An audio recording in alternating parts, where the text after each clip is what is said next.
El enorme éxito del Código da Vinci le ha dado a María Magdalena una nueva identidad en la cultura popular. La esposa secreta de Jesús y la madre de sus hijos. No tenía idea de que existiese esta gran tendencia por redescubrir a María Magdalena, por pensar de forma nueva sobre quién fue María Magdalena. Ella ha sido mostrada como una discípula, una sacerdotisa, una líder religiosa y una intelectual, a menudo representada leyendo. Misionaria, visionaria, curandera, ella lo hace todo. Y por supuesto, y mucho más, se la enfatiza como el apóstol para los apóstoles. Nuevos hallazgos indican que su influencia pudo haber sido aún más dominante, crítica para el inicio de no una, sino 2 eras milenarias. Tenemos nueva información y fuentes antiguas que dan una perspectiva muy diferente sobre María Magdalena que no teníamos antes.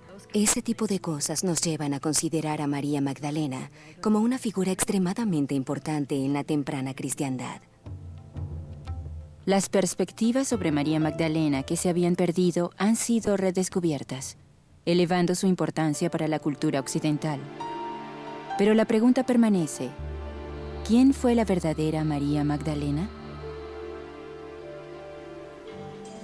El misterio que rodea a María Magdalena se debe en gran parte al lugar donde apareció por primera vez, en referencias bíblicas escasas y a menudo confusas.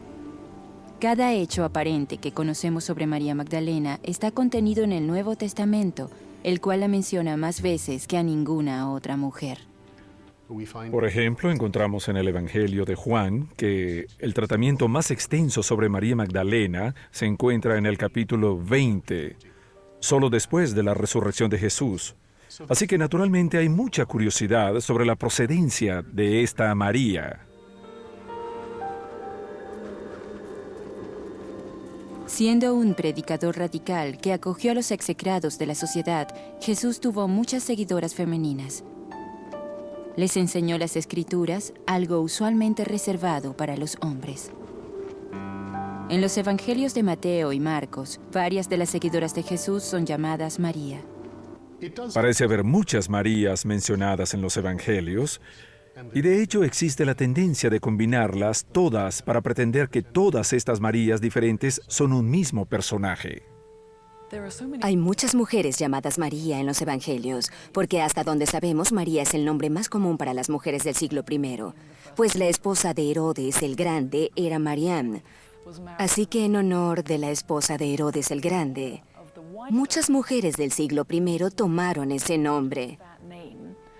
Una de sus formas era Mariam y otra más corta es María o Mari. Muchos estudiosos creen que el nombre de María Magdalena proviene de Magdala, una aldea pesquera. Migdal es la palabra para torre en hebreo. Así que, por supuesto, algunos entienden que María Magdalena está vinculada al lugar Migdal. Migdal aún existe, pero hay poca evidencia de que María Magdalena, de hecho, proviniese de allí. No existen hechos aquí. Pareciese haber existido una mujer cuyo nombre pudo haber sido María o Mariam del pueblo de Magdala, en el mar de Galilea, que entró en contacto con Jesús.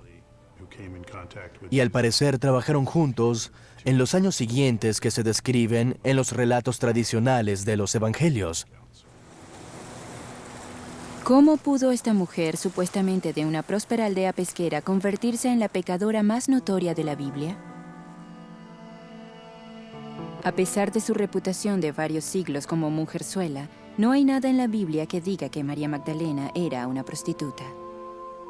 La confusión existe porque las muchas historias relacionadas con las varias Marías parecen solaparse con la de otra mujer sin nombre identificada como pecadora.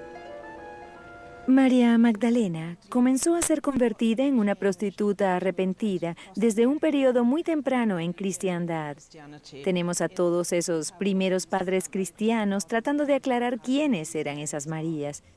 En 595 de nuestra era, el Papa Gregorio el Grande decidió que María Magdalena era también 2 mujeres más. Una mujer no invitada llega a una reunión, llora a los pies de Jesús, los unge, los limpia con sus cabellos y esas cosas. Es perdonada. Es una pecadora bien conocida en la ciudad, así que muchas personas la consideran una prostituta. Y luego otra mujer llamada María Betania, cuya hermana era Marta. Estos personajes fueron amalgamados en uno, María Magdalena. Los estudiosos modernos siguen debatiendo los motivos del Papa Gregorio. ¿Buscaba mostrar a María como pecadora porque las mujeres poderosas amenazaban la iglesia manejada por hombres? ¿O simplemente para simplificar los evangelios? En otro lugar encontramos a María Magdalena como alguien de quien Jesús expulsó un demonio o 7 demonios, que fue la receptora de un exorcismo realizado por Jesús. Eso es inconsistente con la historia de la mujer que unge a Jesús en la casa del fariseo. Pero existe la tendencia de unir todas estas cosas y de sugerir, creo que lamentablemente, que María Magdalena era una prostituta. No hay ninguna evidencia de eso en los evangelios. Si leemos los evangelios, los 7 demonios que son expulsados del hombre no son de la sexualidad, son de la depravación, la enfermedad mental y esas cosas. Pero en el caso de María Magdalena, sus 7 demonios son los 7 vicios. Eso significa que ella es vana, que es habladora, es personificada como la lujuria. Después de que Jesús expulsó los demonios de María, ella se hizo una de sus seguidoras. Ella estaba entre las mujeres que acompañaban a Jesús mientras viajaba y que ayudaban a Jesús en sus necesidades. Estas pocas referencias son todo lo que sabemos de María Magdalena en el Nuevo Testamento hasta llegar a los momentos finales de la vida de Jesús y a su muerte en la cruz. Según los evangelios de Lucas, Marcos y Mateo, María fue una de varias mujeres que presenciaron la crucifixión, pero en Juan, María Magdalena fue la testigo principal que estuvo en la cruz durante su muerte. Quien vio la piedra siendo colocada en su tumba después de que él fue colocado dentro, y quien fue la primera persona en encontrar a Jesús resucitado. La versión de Juan de la resurrección le da a María Magdalena su rol más grande en la pasión. El dramático incidente ha sido representado en su sueño más que en ningún otro momento de la vida de Jesús. En la historia, María Magdalena va a la tumba sola, descubre que está vacía y lo cuenta a los discípulos varones. Ellos la revisan y ella se queda atrás, llorando y lamentándose. Un hombre que ella cree es el jardinero le pregunta por qué llora, y ella le dice que se habían llevado a su señor y que no sabía a dónde. Que si él se lo había llevado, se lo dijera para ir a buscarlo. El hombre que ella supone es el jardinero dice su nombre, María. De pronto ella lo reconoce y dice Raboni, que significa maestro, rabino. Y ese momento de reconocimiento es muy tierno. Él le dice, no me abraces porque aún no he ascendido hasta mi Padre. Es la quintesencia de la expresión de la pasión que María Magdalena siente por seguir a Jesús y su devoción a Él. Luego, Jesús resucitado le ordena que regrese y les cuente a los otros discípulos que Él se ha levantado de entre los muertos. Eso de algún modo la convierte a ella en el apóstol para el resto de ellos. En la siguiente escena, Él sube al cielo, recibe el poder divino de su Padre y regresa, y respira sobre sus discípulos el Espíritu Santo que les da poder para salir. Y Él les dice, conviértanse en mis discípulos. María Magdalena no estaba incluida, así que esta historia de algún modo demuestra lo opuesto a lo que algunos de nosotros desearíamos. Demuestra por qué María, a pesar de haber sido la primera en ver a Jesús resucitado, después de todo no es una discípula. Así que creo que es un gran misterio pensar que María es glorificada allí. De hecho, creo que Juan está señalando el por qué la tradición ortodoxa se rehúsa firmemente a permitir que ella sea considerada una discípula. A pesar de este detalle impreciso pero convincente, el rol de María Magdalena en los evangelios es uno de los más importantes. Y sin embargo, sería etiquetada como la pecadora más notoria de la cristiandad. ¿Fue una conspiración chauvinista la responsable de convertir a María en una prostituta? Muchas personas están reconociendo que hay un desequilibrio de género que está construido en la estructura de la cristiandad y María Magdalena se ha convertido en foco de esta controversia. La idea de que la única mujer prominente en el movimiento habría sido una prostituta degrada significativamente a la mujer, así que esa imagen de María la Madre haciéndose prominente de algún modo desvía el poder de María Magdalena y la coloca en el fondo. Así que como mujer, María Magdalena pudo haber tenido tanta autoridad para enseñar como los seguidores varones de Jesús. Así que las personas se preguntan por qué las mujeres han sido excluidas de muchas posiciones de liderazgo en la cristiandad. En el Nuevo Testamento, Jesús aparece solo ante dos discípulos. Uno es Pedro, la otra, María. Es interesante que los relatos que colocan a Pedro en un rol prominente le restan importancia a María Magdalena, y los que ponen a María en el rol prominente le restan importancia a Pedro. Esto sugiere que en la temprana iglesia había rivalidad entre los que apoyaban a Pedro como el apóstol principal y los que apoyaban a María. Pero si apoyabas a María como el apóstol principal, podría sugerir que las mujeres podían tener roles en la iglesia que muchos hombres no querían. Así que vemos esta rivalidad, y las historias donde María es prominente son suprimidas por completo y luego declaradas heréticas. La leyenda de María Magdalena pudo haber mermado en los siglos siguientes, pero no desapareció.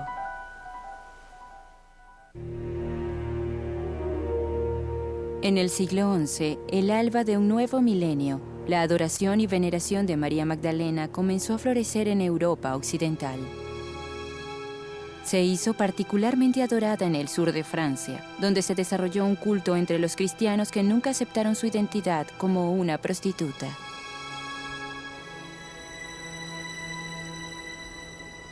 El folclore francés sostiene que María vino a Francia después de la crucifixión. ¿Por qué surgió la leyenda de María Magdalena en Francia? No estoy segura, pero uno de los aspectos interesantes es que ella subió a un bote sin timón y acabó en el sur de Francia. Realmente empujada por Pedro hacia ese bote sin timón. Me gusta eso de no tener timón. La leyenda de María Magdalena también estaba unida a un grupo de creyentes píos, los catares, quienes literalmente murieron por sus creencias. Tenían una vasta influencia en centros por toda Europa occidental y en el Medio Oriente. Se pensaba que guardaban el Santo Grial y sus tesoros, resguardados en su lugar de meditación en el tope de una montaña, Montségur. Creían que Jesús era un hombre, un humano de carne y hueso que fue eclipsado por un principio cósmico, el Cristo. Y el Cristo le permitió a Jesús el hombre hacer cosas milagrosas. Y cuando fue crucificado, el Cristo había cumplido su misión. Así que dejó al hombre. Sucede que Jesús sobrevivió a la crucifixión y después se casó con María Magdalena. Ellos describían despectivamente a María Magdalena como la concubina de Jesús, y esa era su actitud hacia ella. Las especulaciones sobre la relación de los catares con el Grial solo se ha profundizado con el tiempo. Antes de que los sacerdotes catares restantes fueran exterminados como herejes, lograron sustraer un tesoro, no de oro o joyas, sino algo mucho más precioso. ¿Pudo haber sido el secreto del propio Grial? En Francia, la leyenda del Santo Grial cambia sorprendentemente de un cáliz a la propia María Magdalena. Casada secretamente con Jesús, María llevaba el más sagrado de todos los linajes en su vientre. Una versión de la leyenda francesa dice que María fue primero a Egipto, luego navegó hacia Francia con Lázaro y las dos hermanas de este, María y Marta, y su sirviente egipcia llamada Sara. Llegaron a una pequeña aldea, Maris de la Mer, en la costa sur.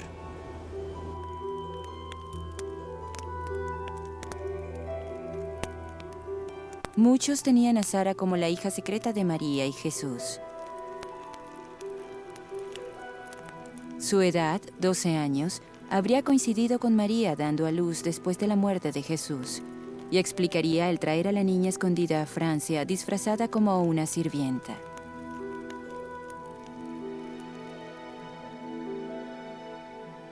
La leyenda continúa diciendo que Sara se convirtió en la primera en el linaje de los reyes franceses, un linaje que, según se dice, aún sobrevive. Hoy Santa Sara, en ocasiones asociada con la Madonna Negra, es venerada por los gitanos y otros que mantienen una profunda conexión emocional con ella. La historia es otra de las muchas leyendas del Santo Grial. Esta vinculación de María Magdalena con el Santo Grial es algo que existe en la historia medieval.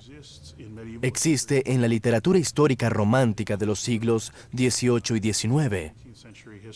Y es mejor conocida por el trabajo llamado Sangre Santa, Santo Grial, que es un libro de principio de los años 80 que une varias de estas leyendas francesas y declara a la propia María Magdalena como el Santo Grial.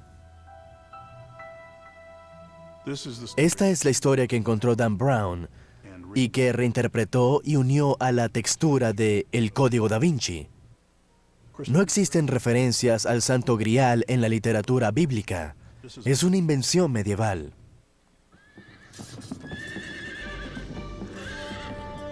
Los templarios, esos caballeros guerreros y guardianes de los peregrinos en camino a Jerusalén, dejaron un rastro de sangre durante las cruzadas. Están unidos en el mito con los catares como guardianes del secreto del Grial. Algunos piensan que los caballeros templarios tomaron los secretos que poseían los catares, es decir, que Jesús y María Magdalena estaban casados y que protegieron y guardaron el secreto a través de los siglos. Pero los templarios también eran tenidos como feroces defensores de la fe, aunque no está claro si se volvieron contra los catares, con quienes muchos templarios estaban aliados. No era necesario. El ejército del Papa Inocente III mató a casi 20.000 catares solo en el pueblo de Béziers. Algunos años después, la cruzada sería llamada oficialmente la Inquisición y llegaría a asesinar a casi 1 millón de personas como herejes. La propia Inquisición se formó en respuesta a la herejía de los catares. Se inició una cruzada en Europa contra los catares para eliminar la herejía, y la Inquisición se formó como un modo de desarraigar la herejía sin entrar en una guerra total. En el corazón del país Qatar, una pequeña aldea rodeada por castillos templarios se convirtió en la posible ubicación del secreto más grande de la historia, la fuente y el verdadero significado del Grial. En 1885, Béranger Saunier, un sacerdote del pueblo de Reims-le-Château, descubrió documentos que contienen información cifrada y que algunos creen guardan la verdad sobre María y Jesús. Según la leyenda, el secreto de Saunier ofrecía pruebas de que María Magdalena era el Santo Grial y que llevó a Francia a un niño que inició el linaje merovingio de reyes franceses. Saunier los llevó a París para ser descifrados. Al regresar a su parroquia, de pronto pasó de un estado de pobreza a una extrema riqueza. ¿Acaso la iglesia compró su silencio? ¿O acaso el sacerdote inventó la historia del documento secreto para esconder el hecho de que vendía las misas y se guardaba el dinero? El sacerdote de ese pueblo, responsable de este engaño, historia o mito, como quieran llamarlo, era llamado Saunier. Y ese es el nombre que Dan Brown le da al curador del Louvre, quien fue encontrado muerto con la forma del hombre de Vitruvio en la escena inicial de El Código da Vinci.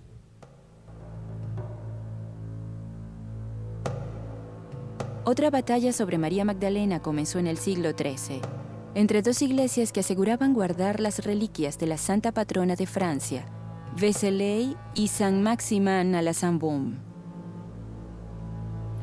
La leyenda de que María Magdalena pasó los últimos 30 años de su vida haciendo penitencia en una cueva en Francia es realmente interesante.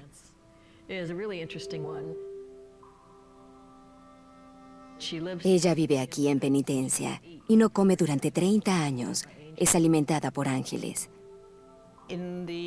A mediados del siglo XI, Vézelay, la iglesia en Francia, había escuchado la historia y ubicó la cueva donde ella vivió y aseguraron tener sus reliquias.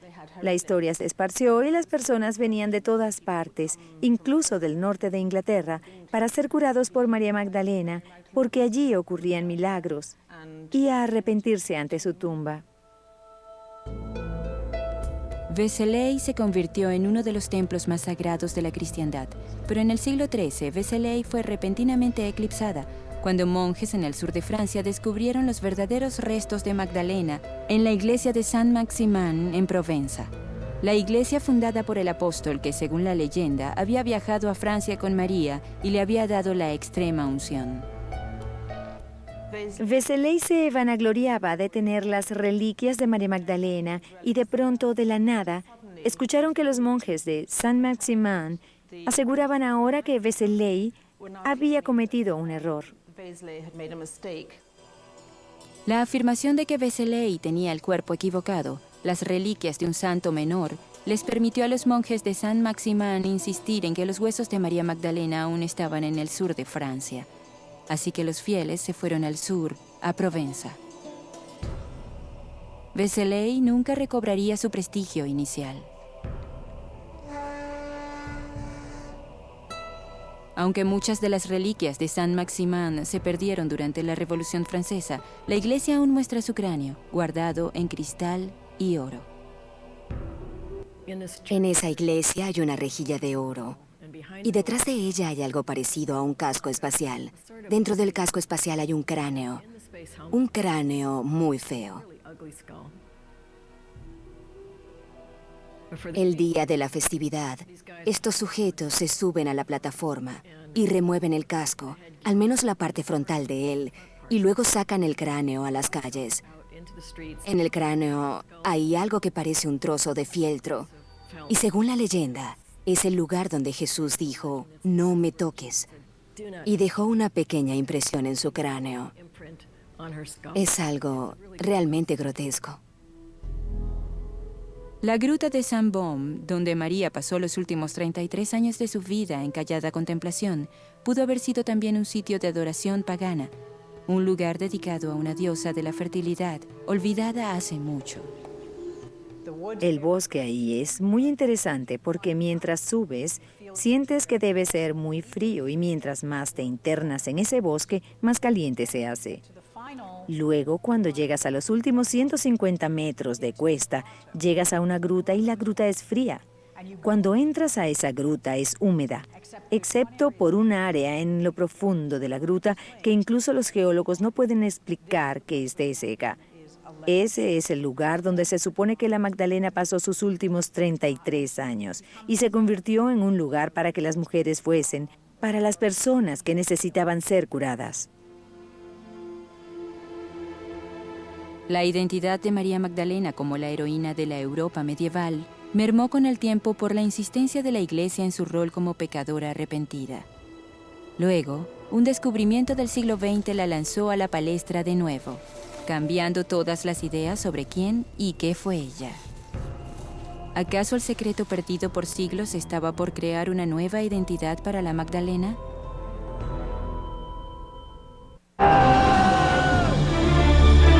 Aureliano recurre al dios de los soldados y logra restaurar al imperio, pero lo asesinan antes de que su trabajo eche raíces. Ahora surge un hombre que elimina a sus rivales y une al imperio bajo la señal de un nuevo dios, Constantino. Roma, auge y caída. Esta noche por History.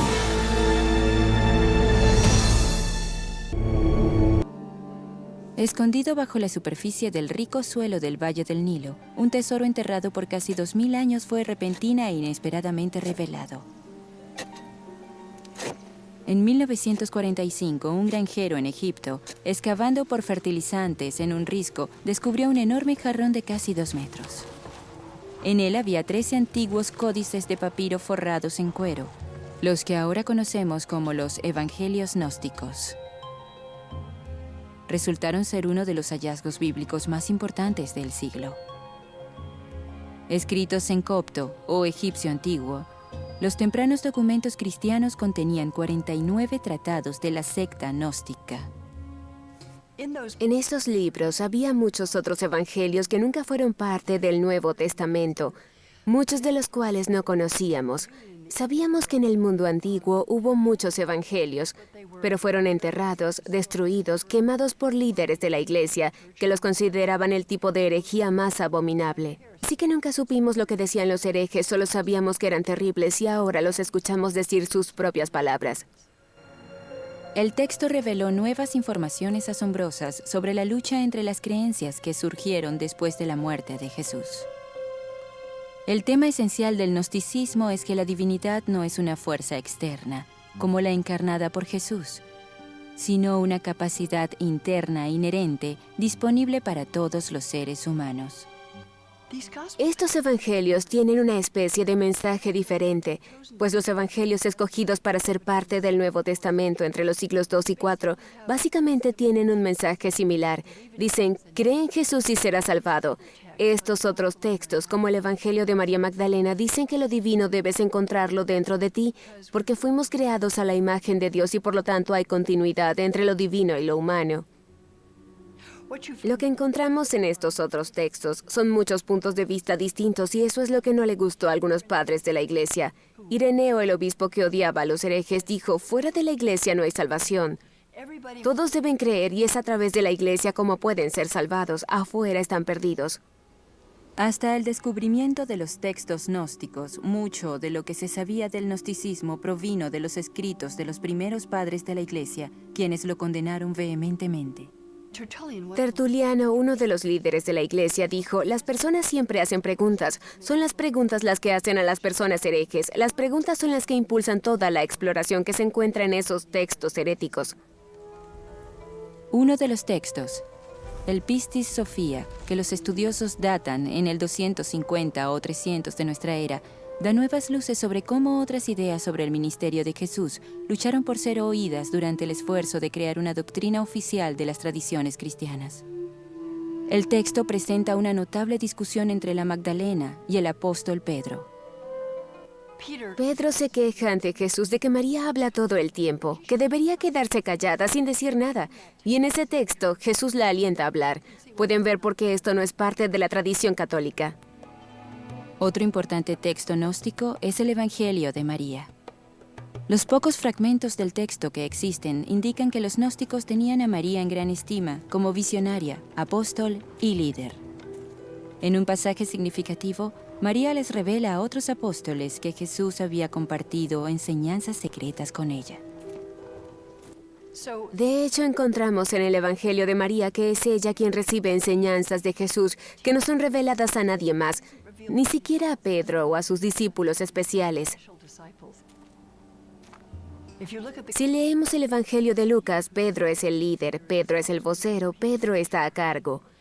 Cuando leemos los evangelios que hablan sobre María Magdalena, Pedro es la contrafigura y María Magdalena se convierte en la discípula prominente. Pedro siempre se queja de ella.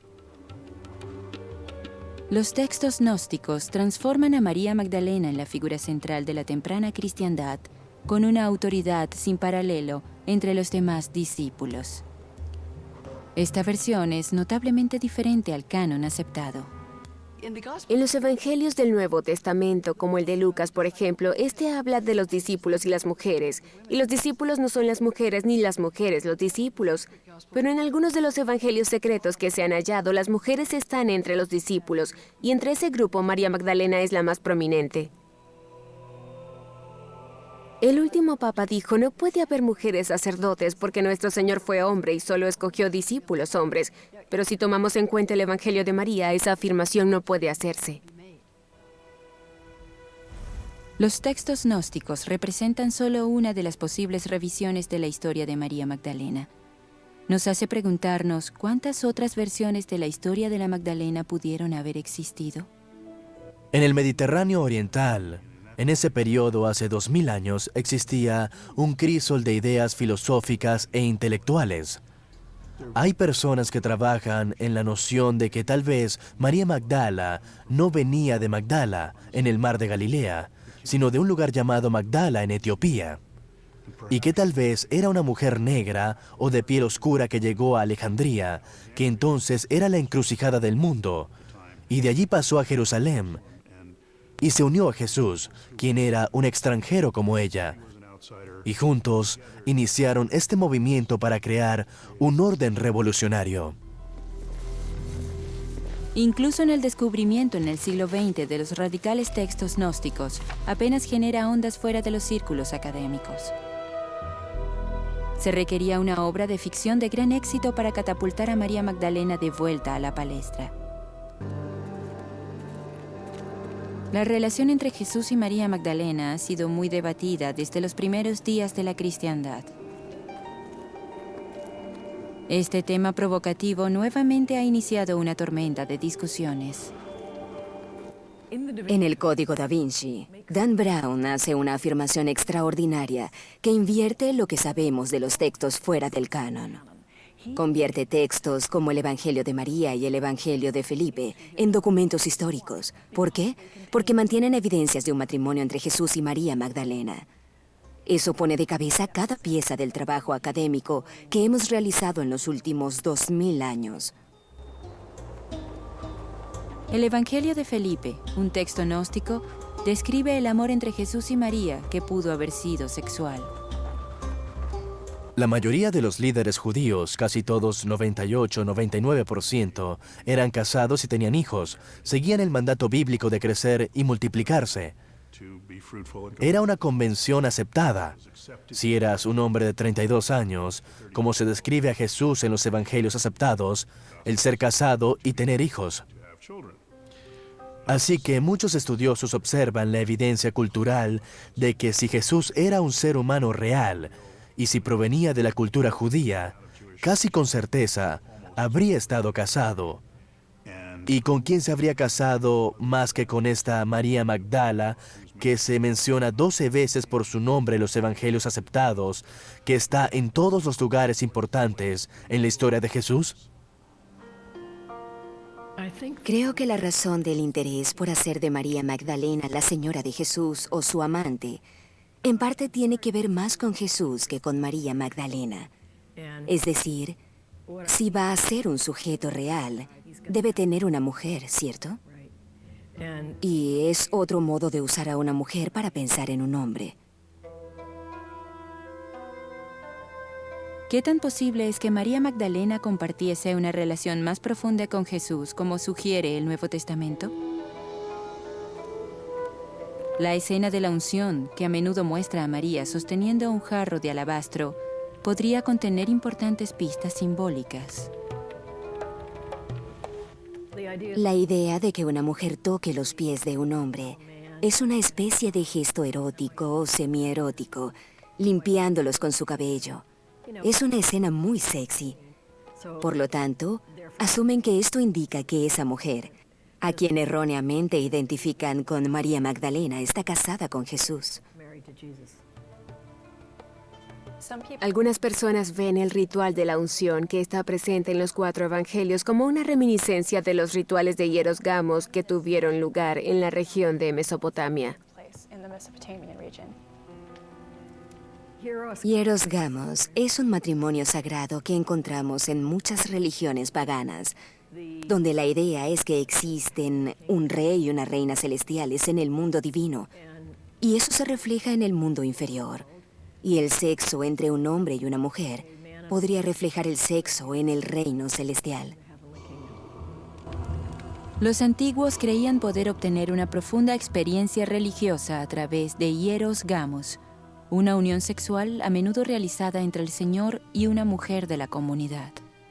Proveía fertilidad simbólica y literal para sí mismos, la tierra y su pueblo. Pero ¿existe evidencia de que María Magdalena y Jesús fueron más que compañeros sexuales simbólicos? El Evangelio de Felipe contiene un pasaje muy provocativo donde dice que Jesús amaba a María Magdalena más que a cualquier otro discípulo y acostumbraba a besarla en... Y el texto se rompe, de hecho, pero muchas personas creen que la boca es la frase apropiada para colocar en ese espacio en blanco. En el propio texto se sugiere que Jesús y María Magdalena son una pareja. Pero la sugerencia allí es que ella representa al Espíritu Santo y que ella es una manifestación del aspecto femenino de lo divino.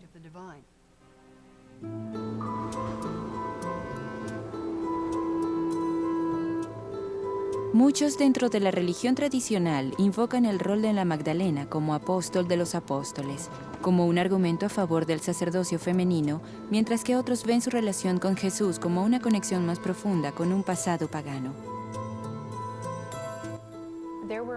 Hubo religiones misteriosas en el Imperio Romano y en algunas de esas religiones se veneraban diosas. Algunos creen que había sacerdotisas o prostitutas sagradas que realizaban los rituales de estas diosas. Así que algunos creen, basándose en el ritual de la unción, que María Magdalena pudo haber sido una sacerdotisa de Isis, realizando el ritual de Hieros Gamos con Jesús. Isis es la esposa de Osiris. Osiris es asesinado, su cuerpo es cortado en pedazos. Isis y su hermana Neftis lo unen de nuevo, ungen su cuerpo y se quedan con él por 3 días, y en el tercer día él regresa de entre los muertos. Así que esa idea de la mujer que unge y espera 3 días junto a su tumba no es una conexión poco común. Cada dios del mundo antiguo, fuese romano, griego o egipcio, tenía una compañera femenina, así que es muy inusual que el Dios de Israel sea mostrado sin una. Y sabemos que esas imágenes de la parte femenina que olvidamos fueron suprimidas en la antigüedad. Las primeras religiones adoraban diosas. Hubo diosas antes de que hubiera dioses. Veían el sexo y la sexualidad sin los tabúes e inhibiciones que tenemos nosotros, sino con una sensación de éxtasis de nacimiento. Y todo esto, visto a través del prisma actual, ahora es colocado sobre el personaje de María Magdalena, y de alguna manera ella representa todo esto. Hoy, igual que en los primeros días de la cristiandad, María Magdalena personifica lo que la Iglesia Ortodoxa ha perdido: lo sagrado femenino. ¿Podría María Magdalena representar el rostro femenino de Dios? Sabemos que en las tradiciones cristiana y judía, Dios es descrito siempre como masculino. En estos otros textos, a menudo encontramos que se habla de Dios no solo como padre, sino también como madre. Esta no es una idea insignificante y muchas personas le temen profundamente. Si la voz femenina está siendo sacrificada en la batalla por la ortodoxia, María Magdalena podría ser la clave para restaurarla.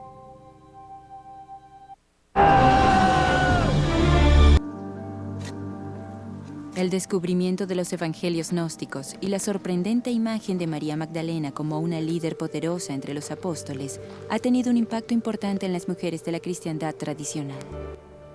Ella se eleva una vez más como la discípula modelo y como la proclamadora modelo del Evangelio de Jesús. María Magdalena es lo suficientemente tenaz para no rendirse.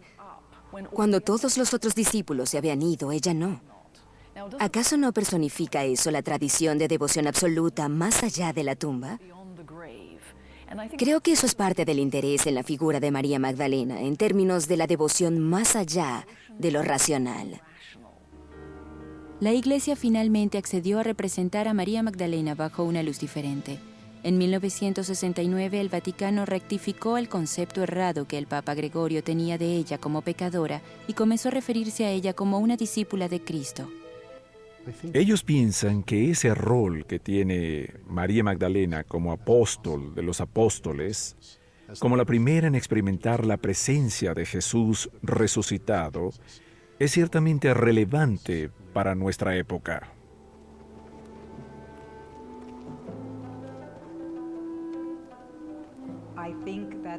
Creo que el problema siempre ha sido que María Magdalena fue una mujer independiente, y al ser una mujer independiente, no necesitaba un hijo, no necesitaba un esposo, necesitaba satisfacer su pasión, su amor de muchas otras maneras.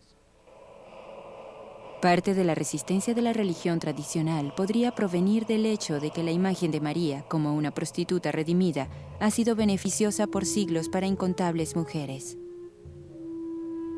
La imagen de María Magdalena como una pecadora arrepentida fue una ficción, pero de algún modo fue una ficción terapéutica. Durante 1400 años, las mujeres y los hombres, pero principalmente las mujeres, no han logrado alcanzar el estándar que les ha impuesto la Iglesia, específicamente en cuanto a su sexualidad. Les dieron una virgen como modelo a seguir y la mayoría no puede alcanzar ese estándar, así que están en una situación en la que siempre serán pecadoras. Las personas pueden ver a María Magdalena y lo han hecho y aún lo hacen, de un modo que les permite decir, si María Magdalena pudo salvarse, entonces yo también podré. Cuando pensamos en María Magdalena como prostituta, no deberíamos apresurarnos en desechar eso, pues de hecho muchas personas despreciadas han encontrado acceso a la religión cristiana a través de esto. Hay estudios feministas que verían muy positivamente el uso de la sexualidad de una mujer para obtener ganancias, y otras personas lo verían como una elección trágica. Pero el hecho de que María Magdalena fuese asociada con prostitutas, a pesar de que es parte de una leyenda, creo que no lo debemos olvidar. Ella fue una pecadora.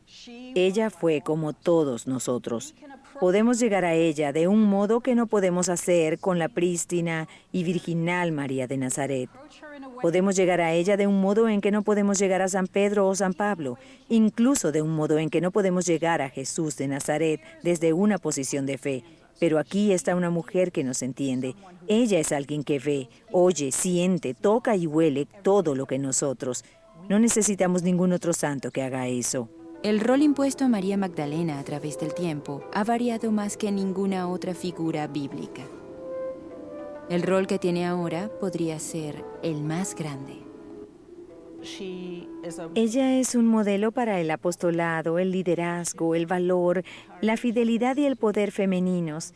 Es el rol más importante que nunca habríamos imaginado hace 25 años. Para las mujeres, ella se convierte en la personificación de un sentido de espiritualidad femenina que de otro modo está realmente suprimido de la tradición cristiana. Así que creo que no se trata de si ella es un personaje histórico o alguien que surge de la imaginación religiosa de muchas personas. Creo que es ambas cosas. En la cultura popular, María Magdalena se ha convertido en una celebridad global, con una nueva y vasta audiencia creada por su estrellato en el Código da Vinci. Es interesante que hoy veamos la identidad de apóstol y la de novia de Cristo, simbólica y literalmente siendo revividas. Y hoy estamos en una posición muy similar a la que estábamos en los primeros siglos de la cristiandad. Estamos reinventando a María Magdalena, pero lo interesante es que la estamos reinventando con viejas identidades. Es como tener una fotografía en la que una de las imágenes principales ha sido borrada. Y ahora vemos que de hecho esa imagen estuvo allí desde el principio y reconocemos que es parte de la tradición que conocemos.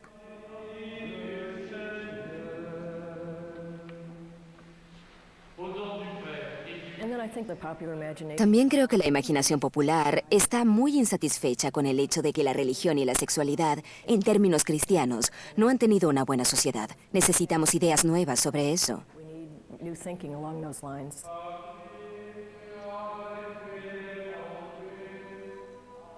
Para los buscadores espirituales, fuera de la religión tradicional, María Magdalena ha sido recreada como una campeona simbólica que busca traer balance y sanación a un mundo orientado a lo masculino. Creo que María Magdalena, en el siglo XXI, es realmente quien queramos que sea. Y muchas personas diferentes, con perspectivas diferentes, verán a la mujer, la diosa, la líder religiosa, la compañera de Jesús, que desean ver besándose en lo que desean que ocurra en nuestro mundo moderno.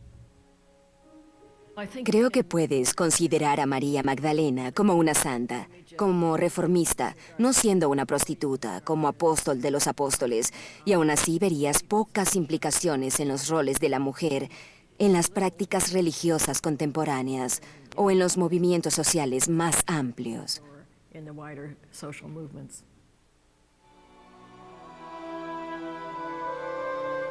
Incluso al proyectar todas estas nuevas y viejas identidades sobre uno de los íconos más complejos de la cristiandad, María Magdalena es ahora, y siempre lo ha sido, exactamente lo que hemos hecho de ella. Para mí, María Magdalena es una mujer profeta. Ella continúa esa voz profética que nos hace colocarnos dentro, pero un poco fuera de la tradición cristiana, que la hace en una figura fascinante y enigmática. María Magdalena, para esta época, es la heroína de acción, por involucrarse, por votar correctamente, por informarse y por ponerse en acción. Y por una integración o fusión de lo erótico, lo espiritual y lo intelectual.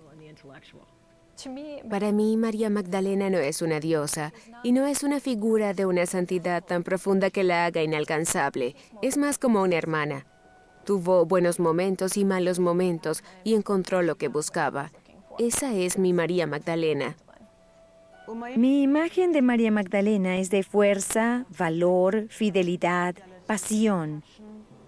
Ella personifica todas las virtudes femeninas de las que fue privada por tanto tiempo.